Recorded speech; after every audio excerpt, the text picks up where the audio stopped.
না, সাকিবের ব্যাপারে কোনো ইনস্ট্রাকশন আসেনি। সবাই কেউ ব্যাট ঘন ছাড়তে চায় না। এখন আমাকে যদি ব্যাট হাতে দেন আমি এখনো ব্যাট নিয়ে খেলতে চাইবো। ক্যাপ্টেনের সঙ্গে আমরা সবসময় কথা বলি, বাট এইবার আমাদের সঙ্গে তামিম ইকবাল যখন কথা হয়েছে সেখানে ক্যাপ্টেন ছিল না। কোন সময় পেশেন্টফুল থাকতে হবে। অনেকদিন তো আপনারা ওয়েট করলেন সিদ্ধান্তের জন্য, so that there is no hurry. বেশি তাড়াহুড়া করলে কিন্তু রান আউট হতে হয়।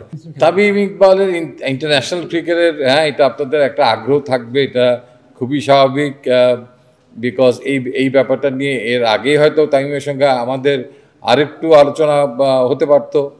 তো যাই হোক, সামনে আমাদের একটা বড় ইভেন্ট আছে, আলোচনা হয়েছে, বাট কোনো আলোচনায় কিন্তু সঙ্গে সঙ্গে একটা সিদ্ধান্ত ওই মুহূর্তেই উপনীত হওয়া যায় না, বিকজ এটা অনেক একটা বড় ডিসিশন। আমাদের যেমন আমাদের উপরে আমাদের বোর্ড আছে, তা একইভাবে বোর্ডের তরফ থেকে আমরা এসেছি, এখান থেকে কোনো অসুবিধা নেই।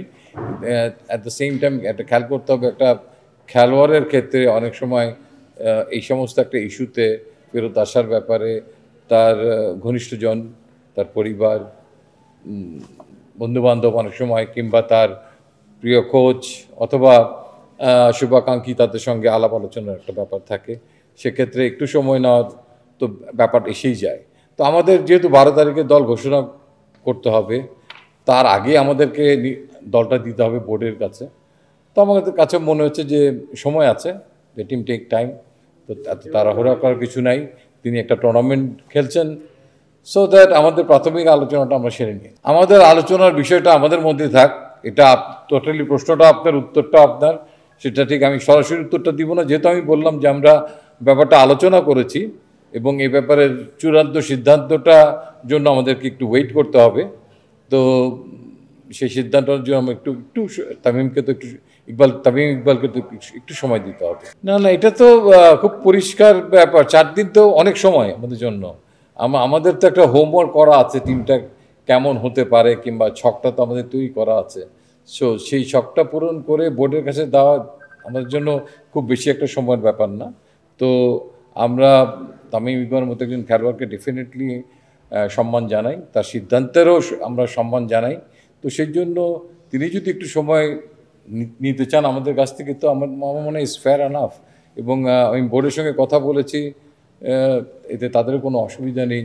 তো কাজেই আপনাদেরকে আর কিছুক্ষণ সময় পেশেন্টফুল থাকতে হবে। অনেকদিন তো আপনারা ওয়েট করলেন সিদ্ধান্তের জন্য, so that there is no hurry. বেশি তাড়াহুড়া করলে কিন্তু রান আউট হতে হয়। তো কাজেই আমরা একটু ওয়েট করি। না, সাকিবের ব্যাপারে কোনো ইনস্ট্রাকশন আসেনি। আমরা জানি যে প্রথম যে পরীক্ষাটা দিল সেখানে তিনি উত্তীর্ণ হতে পারেননি, আনফর্চুনেটলি। Is very shocking.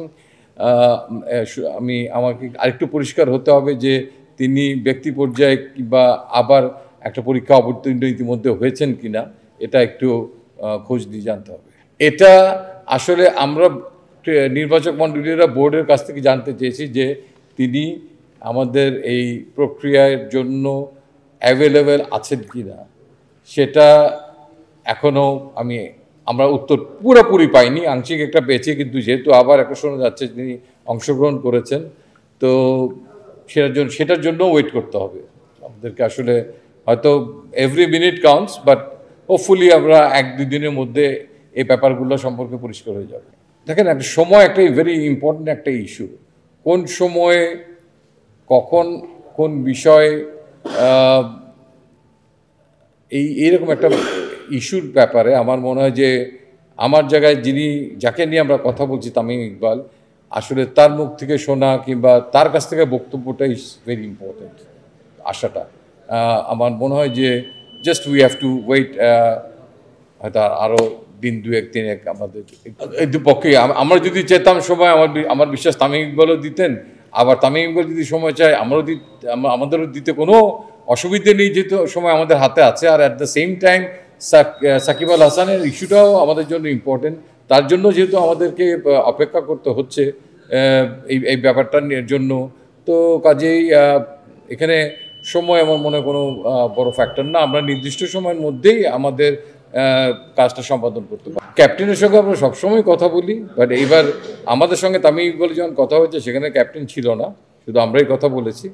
আর দল গঠনের একটা প্রাথমিক পর্যায়ে ক্যাপ্টেনের সঙ্গে আমাদের মত বিনিময় হয়, সেই মত বিনিময়টা পর্বটা আমরা সেরে রেখেছি, আজকেই সেরে নিয়েছি ইনফ্যাক্ট। আমার মনে হয় তামিম ইকবাল তিনি কি করতে চান সে ব্যাপারে তিনি আগের থেকেই ভেবে রেখেছেন। আমার বিশ্বাস এত বড় প্লেয়ার, তারপরেও কোনো একটা কিছু ক্ষেত্রে কিছু সময় সংশয় সৃষ্টি হয়, তখন পরিবারের থেকে একটা পরিবারকে কেনা অনার করে, প্রত্যেকে অনার করে। তো কাজেই কোনো একটা ব্যাপারে সিদ্ধান্ত চূড়ান্ত করার আগে পরিবারের থেকে একটা মতামতের বিষয়টা ভেরি ইম্পর্টেন্ট হয়ে যায়। আমি এখন যদি একটা স্টেটমেন্ট দিই, এটা একটা ঘোষণার মতো হয়ে যাবে তামিম ইকবালের পক্ষে। তো আমি ব্যক্তিগতভাবে চাইব যে এই ঘোষণাটা ফেরত আসা অথবা না আসা, আপনারা যে দোদুল্যমান অবস্থায় আছেন সেটা তামিম ইকবালের কাছ থেকেই আসুক। এবং তিনি যেহেতু তার পরিবারের থেকে দূরে আছেন, এই মুহূর্তে সিলেটে আছেন, চিটাগংয়ে তার পরিবার থাকে, তো সে কারণেই আমার মনে হয় যে is a very fair call. না আলোচনায় সবাই কেউ ব্যাট কখনো ছাড়তে চায় না। এখন আমাকে যদি ব্যাট হাতে দেন আমি এখনও ব্যাট নিয়ে খেলতে চাইবো, কিন্তু কথা হচ্ছে যে ইন্টারন্যাশনাল ক্রিকেট আর ডোমেস্টিক ক্রিকেট এগুলোর মধ্যে অনেক অনেক বিস্তর ফারাক আছে। তারপর একটা খেলোয়াড় একটা বয়সের এমন সন্ধিক্ষণে চলে আসলে তখন তাকে অনেক কিছু চিন্তা করতে হয়।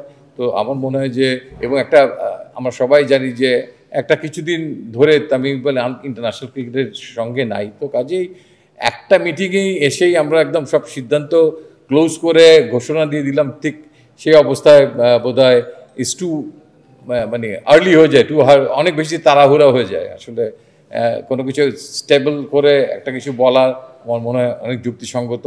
আপনাদেরও হয়তো কিছু প্রসঙ্গ থাকবে, আমাকেও পাবেন ভবিষ্যতে, তামিম ইকবালকেও পাবেন ভবিষ্যতে।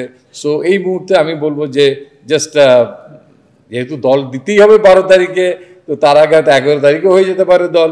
তো এতটুকু সময় আই থিঙ্ক আপনারা একটু কষ্ট করে ধৈর্য ধরে অপেক্ষা করেন। তামিম ইকবালের মতো খেলোয়াড় যিনি নাকি আপনি এনসিএল খেলছে, আপনাদের মতো যারা প্রশ্নটা করলেন তাদের জন্যই বলছি, বিপিএল খেলছে, সো দ্যাট তার যোগ্যতা নিয়ে কোনো সংশয় নেই। তার ফেরাটার জন্য আমরা সবাই মুখিয়েছিলাম যে তিনি ফিরতে চান কি না, এবং any time he is definitely he is most welcome from our part. Still, so far, our observation, him with bat and ball into the field, so he's always welcome.